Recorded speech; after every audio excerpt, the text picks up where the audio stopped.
नमस्कार दोस्तों, मैं आपसे कुमार स्वागत करता हूं आप सभी का क्लास 10th के फिज़िक्स के इस सेशन में। तो इस सेशन में हम लोग देखेंगे क्लास 10th के इलेक्ट्रिसिटी चैप्टर का थर्ड वीडियो। तो थर्ड वीडियो स्टार्ट करते हैं हम लोग। तो आज के वीडियो में हम लोग सबसे पहले स्टार्ट करेंगे कम्बिनेशन ऑफ रेजिस्टेंस से, या फिर जिसे हम रजिस्टर के नाम से जानते हैं। तो जो रेजिस्टेंस है उसे हमें करना क्या है, कंबाइन करना है। तो हम इसे कंबाइन कैसे करेंगे? तो हम इसे दो तरीके से कंबाइन कर सकते हैं, एक तो सीरीज में और दूसरा पैरेलल में, जो रेजिस्टेंस है उसे।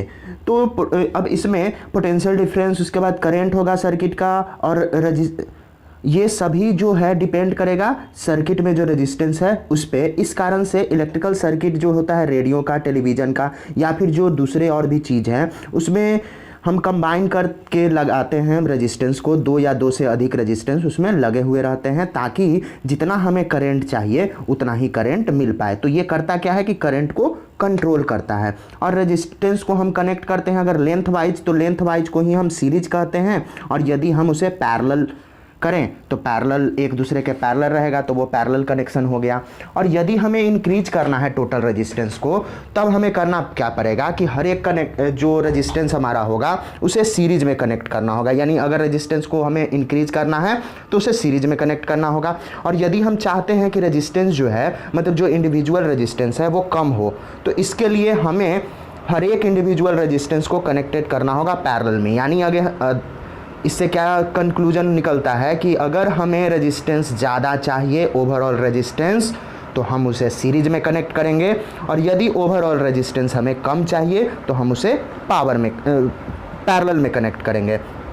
तो देखते हैं अब आगे कि जब दो या दो से अधिक रेजिस्टेंस को हम इंड टू इंड, यानी एक दूसरे के इंड से इंड इस तरीके से अगर कनेक्ट करें, जैसे ये हमारा रेजिस्टेंस हो गया, ये सेकंड रेजिस्टेंस हो गया, तो इस तरीके से अगर हम कनेक्ट करेंगे तो ये होगा सीरीज कनेक्शन, यानी इसे हम सीरीज कहेंगे। और अगर इस तरीके से कनेक्ट करेंगे तो ये होता है पैरेलल, यानी कि यहाँ पे इंड टू इंड नहीं है, मतलब इस इंड से ये भी कनेक्टेड है और इस इंड से ये भी, मतलब दोनों कनेक्टेड होता है दोनों इंड से। अगर दो है तो दो से अधिक भी है तब भी वो दोनों वो तीनों कनेक्ट होगा, मतलब तीन अगर रहेगा चार रहेगा, यानी कि दोनों इंड से हर एक रेजिस्टेंस कनेक्टेड रहेगा पैरेलल कॉम्बिनेशन में। तो जब दो या दो से अधिक रेजिस्टेंस को हम ये दोनों सेम पॉइंट से अगर कनेक्ट करें तो उसे हम पैरेलल कनेक्शन कहते हैं। तो ये फिगर में आप लोगों ने देख लिया। अब आगे देखते हैं कि जब सीरीज में रहे रेजिस्टेंस, या फिर रजिस्टर जो है हमारा सीरीज में रहे, तो दोनों एक ही नाम है, रेजिस्टेंस कहें या फिर रजिस्टर कहें। तो कंबाइंड रेजिस्टेंस जो होता है, या फिर जिसे हम रिजल्टेंट रेजिस्टेंस कहते हैं, उसमें बहुत सारे रेजिस्टेंस या फिर रजिस्टर होंगे। अब ये रजिस्टर रेजिस्टेंस तो आप लोग पहले पढ़ ही चुके हैं कि क्या है।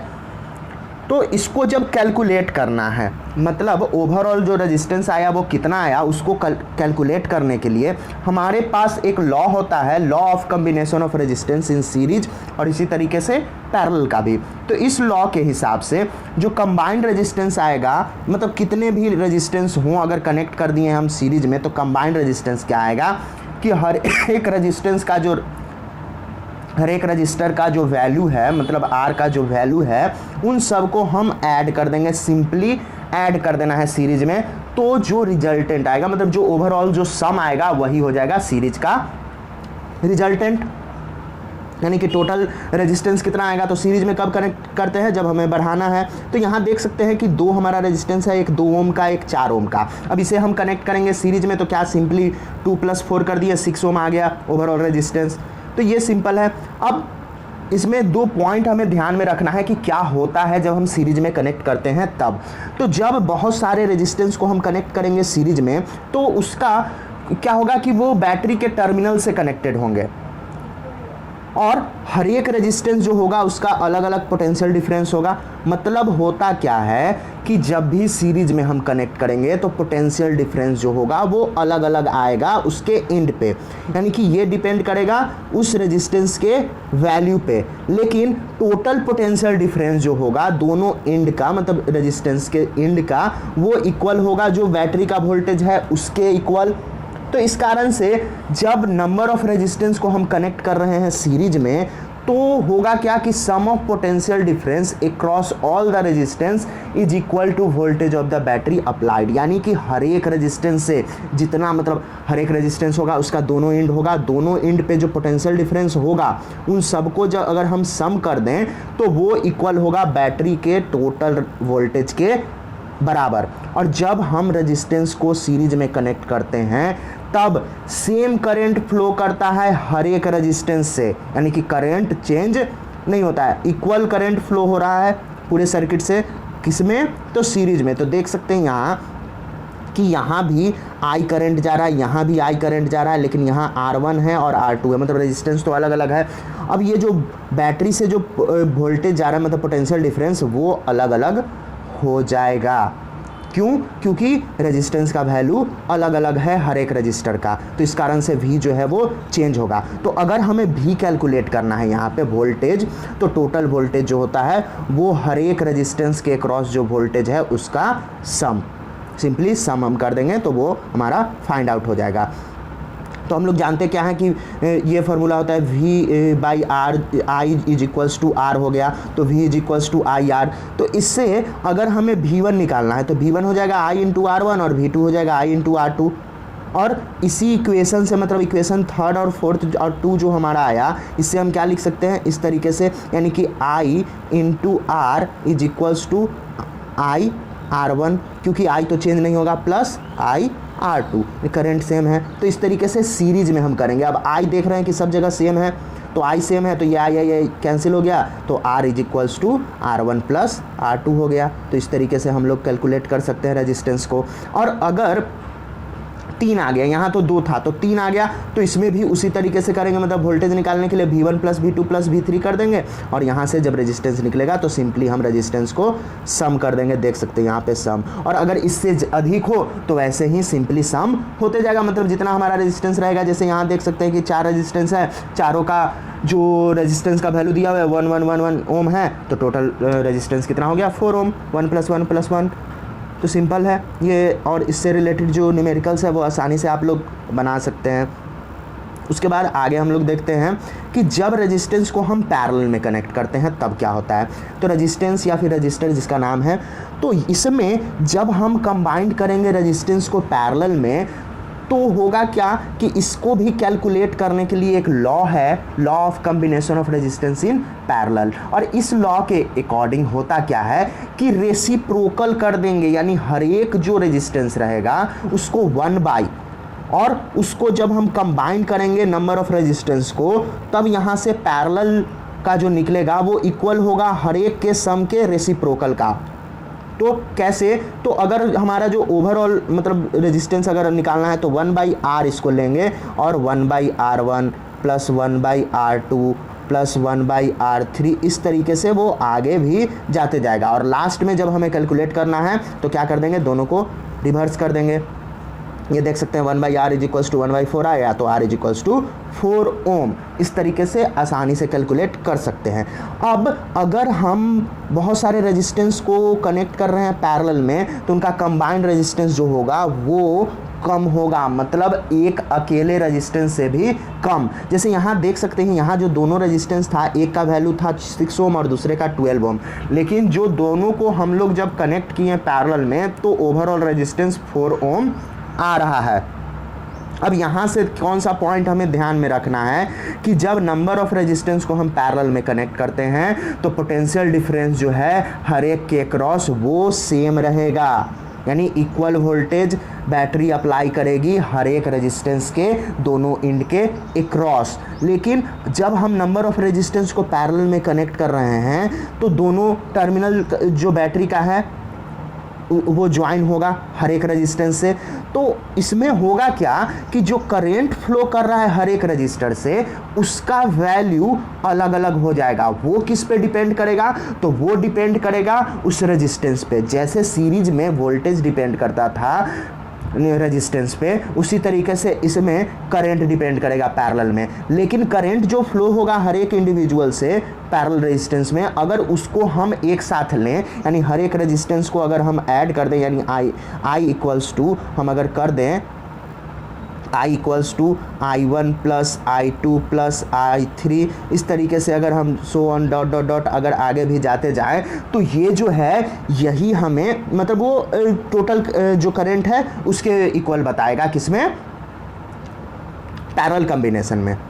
तो आगे हम लोग देखते हैं, तो जब हम कंबाइन करेंगे रेजिस्टेंस को पैरेलल में तब क्या होगा, कैसे कनेक्ट करेंगे। तो यहाँ देख सकते हैं कि यहाँ से ये करंट आई आ रहा है और यहाँ से करंट आई जा रहा है, लेकिन जब इस रेजिस्टेंस से गया तो मतलब I1 हो गया, इससे गया तो I2 हो गया, तो ये I equals to I1 plus I2 हो जाएगा, यहाँ पैरेलल हो गया। अब इसी फार्मूले का यूज करके मतलब I इक्वल्स टू क्या होता है हमारा V/R, और I1 अगर होगा तो V/R1 और I2 होगा तो V/R2। अब इसी तरीके से अगर हम करते हैं तो V ऊपर का कैंसिल हो गया, तो 1/R equals to 1/R1 plus 1/R2, इस तरीके से हमारा जो फार्मूला था वो निकल गया। और अगर 3 कनेक्टेड कर दिए हम लोग पैरेलल में तो उसमें भी इसी तरीके से करेंगे, यानी 1/R1 plus 1/R2 plus 1/R3, ये हमारा 1/R1 फाइंड आउट हो जाएगा। तो ये बिल्कुल सिंपल है, मतलब अगर सीरीज में रहे तो सिंपल हम एडिशन कर देंगे और अगर पैरेलल में रहे तो उसका रेसिप्रोकल का हम एडिशन कर देते हैं, तो हमारा कैलकुलेट हो जाता है क्या, तो रेजिस्टेंस का वैल्यू। अब आगे हम लोग देखेंगे रेजिस्टेंस का मतलब सीरीज का पैरेलल का क्या उसका फ़ायदा है, क्या उसका नुकसान है, मतलब उसका एडवांटेज और डिसएडवांटेज को, और जो बीच का जो न्यूमेरिकल वगैरह है, जो क्वेश्चन है थ्योरेटिकल, उसे आप लोगों को सॉल्व कर लेना है। तो ये यहाँ पे आंसर भी दिया हुआ है। अब हमारे डोमेस्टिक सर्किट्स में हम लोग देखते हैं कि डोमेस्टिक इलेक्ट्रिक सर्किट जो है वो सीरीज होता है या फिर पैरेलल। तो डोमेस्टिक इलेक्ट्रिक सर्किट हम पैरेलल यूज करते हैं, क्योंकि हमारा जो होगा वो क्या होगा कि करंट जो है वो कम जाएगा हर एक से, और उसके बाद वोल्टेज जो होगा वो सेम बना हुआ रहेगा, तो जो इफ़िशियंसी होता है वो बढ़ जाता है, और उसके बाद जो करंट भी जो हमारा यूज होता है वो भी कम होता है, मतलब कम बिजली का बिल आता है अगर पैरेलल में हम कनेक्ट करेंगे। तो और भी बहुत सारे फ़ायदे हैं, तो वो हम आगे देखते हैं। तो जब डिज़ाइन करते हैं इलेक्ट्रिक सर्किट को तो हमें ध्यान देना पड़ता है कि किस में करेंगे, या तो सीरीज सर्किट में या फिर पैरेलल सर्किट में, तो कौन सा बेटर है। तो अगर एग्जांपल हम देखें कि यदि हम बहुत सारे इलेक्ट्रिक बल्ब को अगर कनेक्ट करना है हमें, या 100 है या फिर 1000 इलेक्ट्रिक बल्ब को, जैसे किसी घर को डेकोरेट करना है, जैसे देखते हैं शादी विवाह में या फिर कोई फंक्शन होता है, जैसे ट्री, क्रिसमस में हम लोग ट्री को डेकोरेट करते हैं, या फिर किसी फेस्टिवल में जैसे दिवाली में या फिर मैरिज फंक्शन में, तो वो जो होगा मतलब 1000 बल्ब को जोड़ना है जो कि बहुत छोटा छोटा है, जिसे बहुत कम वोल्टेज की ज़रूरत होती है। तो इसे हम लोगों को सीरीज सर्किट में कनेक्ट करना होगा, क्योंकि यही बेटर रहेगा। क्योंकि बहुत सारे बल्ब जो अगर हम कनेक्ट करेंगे तो सिंगल स्विच से ये कंट्रोल हो जाएगा, नहीं तो हर एक को अलग अलग स्विच देना होगा, बहुत मुश्किल होगा। और साथ में हमें क्या करना होगा कि वोल्टेज को भी रेगुलेट करना होगा। तो इस कारण से सीरीज़ में अगर हम कनेक्ट करते हैं, अगर डेकोरेटिव बल्ब हमें लगाना है तो बहुत सारे बल्ब को सीरीज़ में, तो ये अच्छा ऑप्शन रहता है। लेकिन और ये एक तरीके से सेफ़र भी है, मतलब सुरक्षित भी है, क्योंकि करंट जो है वो कम होगा, करंट जो होगा वो कम फ्लो होगा। लेकिन प्रॉब्लम क्या है सीरीज लाइटिंग सर्किट में, कि जो एक बल्ब अगर फ्यूज हो गया इसमें, तो सर्किट जो है वो पूरी तरीके से टूट जाता है और हर एक बल्ब जो है वो ऑफ हो जाएगा, और इलेक्ट्रीशियन को बहुत ज़्यादा टाइम लगता है बल्ब को ढूंढने में, मतलब कौन सा बल्ब ख़राब हुआ है और उसे रिप्लेस करने में बहुत ज़्यादा मुश्किल होता है। तो ये मुश्किल है सीरीज में। तो देख सकते हैं यहाँ पे सीरीज में कैसे ये कनेक्टेड है, हर एक जो है वो एक दूसरे से, और पैरेलल में ऐसे, मतलब एक स्विच अलग अलग हर एक को स्विच देना पड़ रहा है, और यहाँ सिंगल स्विच से काम चल जा रहा है। तो यहाँ हम लोग देख सकते हैं। अब डिसएडवांटेज क्या क्या है सीरीज सर्किट अगर डोमेस्टिक वायरिंग में हम करते हैं, तो अगर सीरीज सर्किट में एक इलेक्ट्रिक अप्लायंस जो है वो काम करना बंद कर दे किसी डिफेक्ट के कारण, तब होगा क्या कि जितने भी अप्लायंसेज हैं वो सब काम करना बंद कर देंगे। अब हमें देखना पड़ेगा कि कौन सा ख़राब है, किसके कारण ये नहीं चल रहा है। जैसे यदि बहुत सारे बल्ब्स अगर हम कनेक्ट कर दिए सीरीज में, तो अगर एक बल्ब भी अगर फ्यूज हो जाता है तो सारा बल्ब काम करना बंद कर देता है। और सीरीज सर्किट का क्या डिसएडवांटेज है कि हर एक इलेक्ट्रिकल अप्लायंसेज जो है वो एक ही स्विच से चलेगा, जिसके कारण हम अलग अलग को बंद नहीं कर सकते। मान लीजिए कि बहुत सारा चीज़ जैसे कि हम सीरीज में कनेक्ट कर दिए, टीवी को भी, फ्रिज, कूलर सबको कनेक्ट कर दिए, और अगर हमें मन है कि टीवी को हम नहीं देखेंगे, टीवी ऑफ कर दिए, तो सारा का सारा ऑफ हो जाएगा। और आगे हम लोग देखते हैं कि यदि सीरीज सर्किट जो है उसमें अप्लायंसेज जो हैं उन्हें सेम वोल्टेज नहीं मिलता है, यानी कि पावर सप्लाई जो उसे मिलता है वो अलग अलग मिलता है, क्योंकि जो वोल्टेज है वो अलग, हर एक अप्लायंसेज जो है उसे शेयर कर लेते हैं, मतलब अपना बांट लेते हैं। तो हर एक अप्लायंसेज को कम वोल्टेज मिलेगा, इस कारण से वो अच्छे से वर्क नहीं कर पाएंगे, क्योंकि कम वोल्टेज पे आप देखते ही हैं कि अच्छे से कोई भी अप्लायंसेज जो है वो काम नहीं करता है। तो हर एक बल्ब को अगर हम सीरीज में कनेक्ट करेंगे तो उन्हें सेम वोल्ट यानी कि 220 वोल्ट का पावर नहीं मिल पाएगा। इस कारण से कम वोल्टेज मिलने के कारण से उनका जो लाइट है वो भी बिल्कुल डीम हो जाएगा, मतलब वो उतना ब्राइटली ग्लो नहीं करेंगे। और यदि सीरीज कनेक्शन इलेक्ट्रिक अप्लायंसेज का करते हैं तो ओवरऑल रेजिस्टेंस जो है सर्किट का वो भी इंक्रीज हो जाएगा, और इसके कारण जो क्या है करंट जो पावर सप्लाई का है वो भी कम हो जाएगा। तो मोर ओवर हम कह सकते हैं कि सेम करंट फ्लो करेगा सीरीज सर्किट में, जिसके कारण अप्लायंसेज जो हैं उन्हें डिफरेंट पावर रेटिंग, जो अगर अलग अलग पावर रेटिंग के अगर अप्लायंसेज हैं तो उन्हें सफिशिएंट करंट नहीं मिल पाएगा अच्छे से काम करने के लिए। तो ये हुआ हमारा 4 डिसएडवांटेज। अब हम देखेंगे कि एडवांटेज पैरेलल सर्किट का डोमेस्टिक वायरिंग में क्या क्या है। तो यदि पैरेलल सर्किट्स में हम कनेक्ट करते हैं अप्लायंसेज को, तो यदि एक इलेक्ट्रिक अप्लायंसेज काम करना बंद कर दिया किसी भी डिफेक्ट के कारण, तो बाकी जो है वो तो काम करते ही रहेगा अपने नॉर्मल, तो दूसरे से मतलब है ही नहीं यहाँ। और पैरेलल सर्किट्स में हर एक इलेक्ट्रिक अप्लायंसेज का अपना स्विच होता है, जिसके कारण यदि हम जिसको ऑफ करना चाह रहे हैं उसे हम ऑफ कर देंगे, दूसरे अप्लायंसेज को इससे कोई प्रभाव नहीं पड़ेगा। और पैरेलल सर्किट्स में हर एक अप्लायंसेज इलेक्ट्रिकल अप्लायंसेज को सेम वोल्टेज मिलता है 220 वोल्ट का, जैसे कि पावर सप्लाई लाइन में जितना वोल्टेज आता है उतना ही सबको मिलता है। और पैरेलल कनेक्शन में इलेक्ट्रिकल अप्लायंसेज का जो ओवरऑल रेजिस्टेंस होता है हाउस होल्ड सर्किट का वो कम जाता है, क्योंकि करंट सप्लाई जो होगा वो